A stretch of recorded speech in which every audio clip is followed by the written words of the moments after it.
नमस्कार, मैं रवीश कुमार। बिहार में वोटर लिस्ट को लेकर इतना बड़ा प्रशासनिक अभियान शुरू हो चुका है। इसे लेकर मीडिया में कहीं भी ढंग की चर्चा तक नहीं है।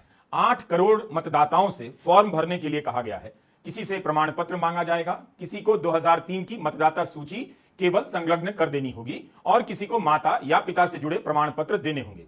यानी हर मतदाता को इस प्रक्रिया में शामिल होना है। जाहिर है उनकी बात मीडिया में प्रमुखता से नजर आनी चाहिए थी। क्या यह इतना मामूली अभियान है कि विपक्ष की प्रेस कॉन्फ्रेंस के साथ ही इसे भुला दिया गया? अब इन सवालों के जवाब कैसे मिलेंगे? या तो चुनाव आयोग दिल्ली में प्रेस कॉन्फ्रेंस करे, सारे सवालों के जवाब दे, मगर ऐसा नहीं हुआ। चुनाव आयोग के काम में ऐसी क्या गोपनीयता है कि उसके पक्ष को सूत्रों के हवाले से रिपोर्ट किया जा रहा है? अगर अभियान पूरे देश के लिए शुरू हुआ है तो केवल बिहार में क्यों हो रहा है? इसकी घोषणा क्या प्रेस नोट से करनी चाहिए थी? 24 जून को पत्र सूचना कार्यालय पीआईबी से सूचना जारी होती है कि बिहार में करीब 8 करोड़ मतदाताओं का विशेष गहन पुनरीक्षण होगा। यह सूचना भी शाम 7:30 बजे के बाद जारी की जाती है। 1 जुलाई को तृणमूल कांग्रेस के सांसदों ने चुनाव आयोग से मिलने के लिए समय मांगा। उनके आने के पहले चुनाव आयोग के मुख्य दरवाजे पर सुरक्षा के इस व्यापक इंतजाम को आप भी देखिए।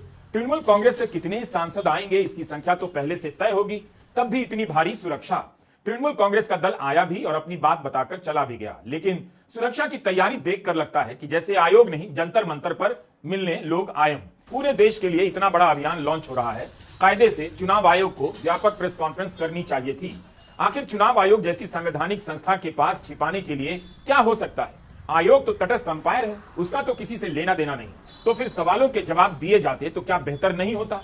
जिस तरह से 2024 के चुनाव के पहले तत्कालीन मुख्य चुनाव आयुक्त राजीव कुमार ने कहा था, चुनाव आयोग का एक ही नारा है, डिस्क्लोजर डिस्क्लोजर डिस्क्लोजर। मगर आयोग के गेट पर पुलिस को देखकर कोई भी कहेगा क्लोजर क्लोजर क्लोजर। पारदर्शिता के पक्ष में है चुनाव आयोग। हर तरीके से हमारे 3 ही पिलर है।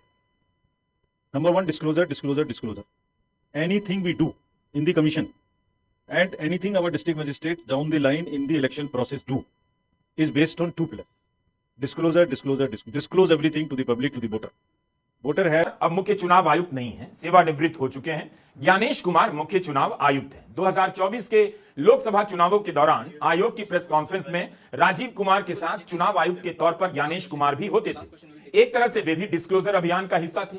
तो क्या उन्हें इन सारे सवालों पर प्रेस कॉन्फ्रेंस नहीं करनी चाहिए? दिल्ली में प्रेस कॉन्फ्रेंस करते और बताते कितनी जल्दी अचानक से बिहार में यह क्यों किया जा रहा है? जब कहा जा रहा है कि पूरे देश में होगा, तो पूरे देश में क्यों नहीं हो रहा? केवल बिहार में ही होता हुआ क्यों नजर आ रहा है? क्या कोई सर्वदलीय बैठक हुई है? अभी तक कोई सर्वदलीय बैठक नहीं हुई है। और हम सब लोगों ने जब पिछली बार प्रेस कॉन्फ्रेंस किया था तो हमने